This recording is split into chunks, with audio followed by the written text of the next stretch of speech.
Preparation na kami ngayon ng mga documents na dadalhin namin kasi alis na po kami. I-deliver na namin yung Toyota Vios na 2016 model at tatawid kami ngayon ng dagat. Kaya samahan nyo kami at tingnan nyo kung saan namin i-deliver itong Toyota Vios.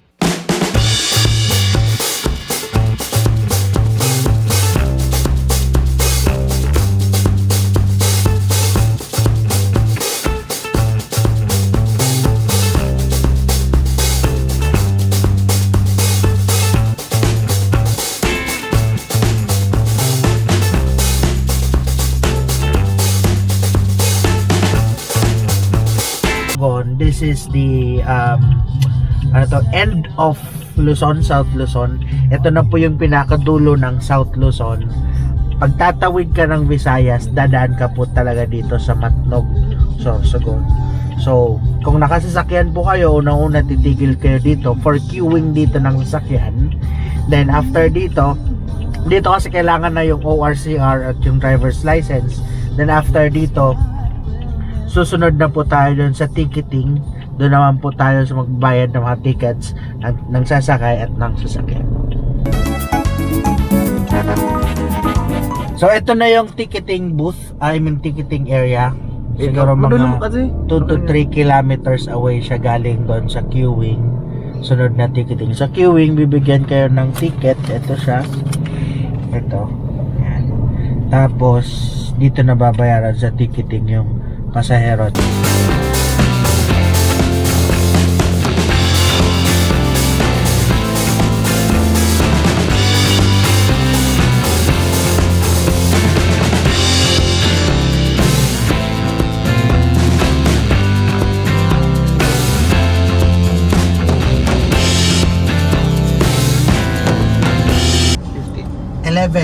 In the evening. Umalis kami ng Sorsogon alas 2. Dumating sa Matnog Port alas 3. Pumila, nag-ticket, pumila ng pila, natapos kami 5:30. Andito kami sa port. Grabe, ang haba ng ang tagal ng pila. Inabot ng 2 hours mahigit, 3 hours. Anyway, andito na kami ngayon sa ferry boat. Fast cut yung nasakay namin. Medyo nakakalula nga lang kasi medyo nakakahilo kasi siyempre kakalipas pa lang ng bagyo, so medyo maalon pa actually, kaya medyo nakakahilo. But anyway, laban kasi kailangan natin marating yung natin, ang kliyente nitong Toyota Vios. Okay. Kailangan natin pera!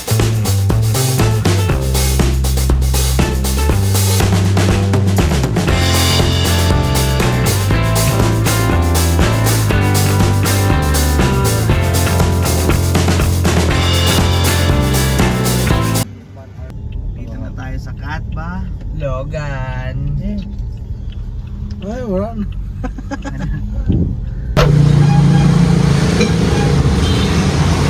Good morning Jack.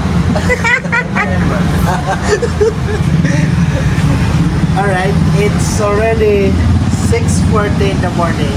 Nandito na kami ngayon sa Logan City. Actually, dawating kami dito around 2 o'clock in the morning. At nag-ikot-ikot kami, naghanap kami ng hotel. For 1 hour. Wala po kami na fully book lahat ng mga hotel. Meron naman ibang nakuha pero hindi pwede yung tatlo. Dalawa lang daw. So pag dalawa, meron naman iba kaso walang maayos na parking. Siyempre, kailangan natin safe and secure yung parking. So, mas pinili na lang namin mag-stay sa gas station. Doon kami nag-stay, natulog for 3 hours. And, ayun, magkakape. So, next destination natin, maghanap muna tayo ng car wash. Pero, susubukan natin dun sa car wash na baka pati tayo washing. Kailangan na lang natin ng washing. Tara, sama kayo. Check, it's already 7:36 in the morning at after coffee time, siyempre papaliguan muna natin yung sasakyan bago natin ma-release. And so, Ganap lang tayo ng malapit na car wash at ito yung ganap natin. At galing, napag-usapan natin na maliban sa sasakyan, pati tayo mag-car wash. Kasi kailangan na tayo. So, napakabait nila sir kasi i-accommodate nila tayo. Sabi nga nila, kahit sa bahay na lang ba nila. Di natin ito, maraming salamat naman kasi imagine na stranger, di nila tayo kilala pero papasukin tayo para makiligi tayo. Anyway, maraming salamat at abangan nyo kami sa pag-release. Mamaya, by 9 o'clock in the morning, pag-meet up kami ng kliyente sa malapit lang, dito lang sa city. Ito ay car wash now. Hello guys, at sa ngayon hindi po ako nagka-car wash. Okay. Madami kasi one way, boss. Thank you, thank you. Salamat po. Yun. Ang mabait dito ng mga ano. Super! SK4. Super bait! Nang mga... Ayun, nakapasok tayo kanina sa one way. Tinawag tayo ng traffic enforcer tapos pinagsabihan lang nila tayo. Tapos ang ganda ng approach nila, sir, magandang umaga po, mali po tayo, one way po tayo dito. O, ang ganda, ang sarap sa pakiramdam kapag ganun. Kaysa naman yung mga magkamali ka lang, up, lisensya, ORCR, mali. Yung naka-orange ba yan? Tapos sisigawan ka pa. Talagang syempre, pag galit yung approach sa'yo, yung response mo galit din. Pero ganun, no? Kapag ang bait ng approach sa'yo, sir, magandang umaga po, mali po tayo, sir, ha? Balik na lang po tayo, di ba? Napakalmado, napaka-sweet. In-assist ka pa sa Inassist ka pa pag-U-turn. sa pag-U-turn. Nasa may simbahan daw tayo.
So, the registration niyo po, next year na October.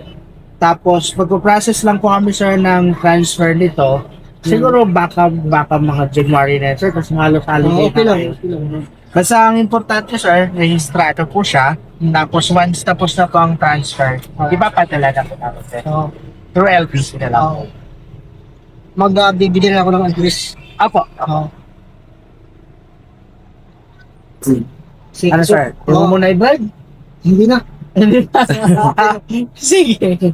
So, saan ba tayo pwede, sir? Sikip din kasi dito.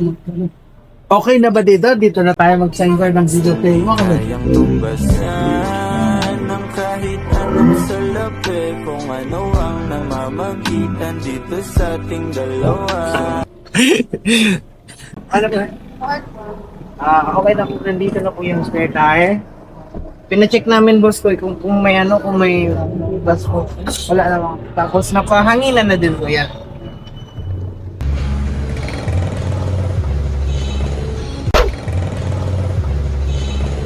Uwi na kami guys! Uwi na kami! Latest registration. So, this payment is valid until October 2020. So, bali sir, sa'yo po mapapangalan ang CR nito. Ano?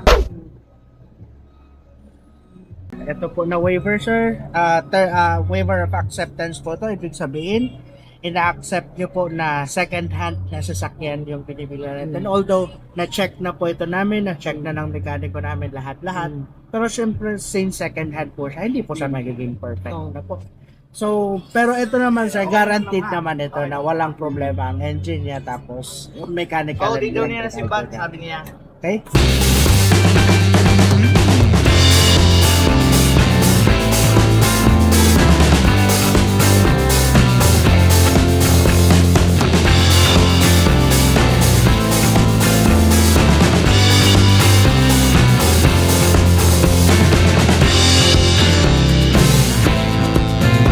Sobrang init dito sa Catbalogan. Ayun oh. And we're going home. Tapos na yung transaction natin. Ako doon. Ano ba yan? And we're back to Allenport. We're going home na. We're going home. And successful yung transaction natin sa Catbalogan. Very smooth. Thank you very much, Catbalogan. Accommodating at napakabait ng ating kliyente. Hopefully, kasi may mga nakausap kami doon. Interested din sila. Hopefully, may susunod tayong biyahe. Susunod, samahan niyo ulit kami. Maraming salamat and keep safe.